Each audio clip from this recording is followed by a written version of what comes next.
when we get a glimpse of who God is, when we see Him for who He really is, our automatic response is to go, man, I want to take refuge in you. I want to trust in you, confide in you, and put my hope in you.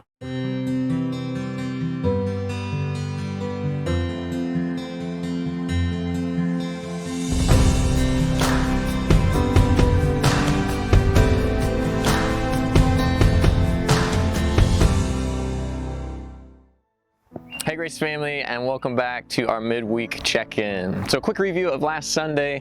We are in our series called Invite, where we're talking about inviting them alongside of us to learn from Christ together. And so we're looking at invitations, but not only invitations to Jesus, but invitations and challenges, opportunities to learn and grow and change. And so last week we looked at John chapter 1, where Jesus invites us and invites His disciples, and He says, come, but He says, come and see. And so we talked about this whole idea of coming to Jesus and what does that mean, and seeing Jesus, and then what are we to learn so that we can invite others into that. So I was looking at things for this week and trying to apply that.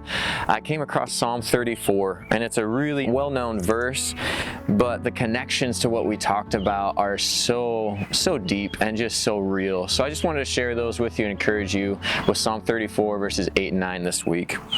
And it says, "Oh, taste and see that the Lord is good. Blessed is the man who takes refuge in Him. Oh, fear the Lord, you His saints, for those who fear Him have no lack."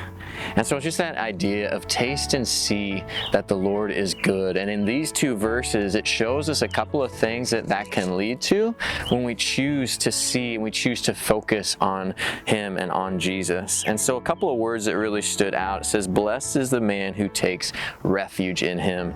And that word refuge, it can mean to trust in, confide in, and hope in. And it follows coming to Him and tasting and seeing that the Lord is good, and then we take refuge in Him. When we get a glimpse of who God is, when we see Him for who He really is, our automatic response is to go, man, I want to take refuge in you. I want to trust in you, confide in you, and put my hope in you. And then as verse 9 says, it says, "Oh, fear the Lord, you His saints, for those who fear Him have no lack." And that word fear means to revere, it means to honor, and it means to respect.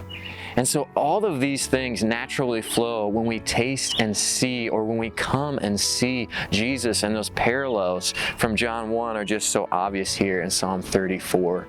So that's my encouragement for you, is for you to come, for you to taste and see that the Lord is good, and then watch how these things naturally come, that we can trust in, confide in, put our hope in Jesus, that we can honor Him, revere Him, and respect Him. And then that last phrase in verse 9, for those who fear Him will have no lack. And that's really where I want to encourage you this week. You know, last Sunday we talked about that everything we seek is found in Jesus when we come and see.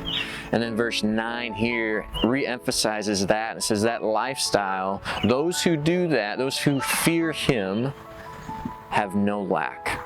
And so I just want to encourage you this week, as you go through your week, as life is crazy and hectic and busy, and there's opportunities to look and see other things, come and see Jesus and live in light of the fact that we lack nothing with Him. He provides everything we've ever needed.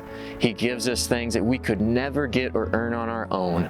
And so live in light of that truth. As a follower of Jesus Christ, you lack nothing. So come and see Him, enjoy that, and live in light of that this week. Quick look at this next Sunday. It is Mission Sunday, so we've got a guest speaker coming. They're going to be sharing some great things with us. You're not going to want to miss that. So you enjoy this week between now and then, as we wait to see you Sunday at 9 a.m. and enjoy living in light of that truth that you, as a follower of Christ, lack nothing. Thanks, church.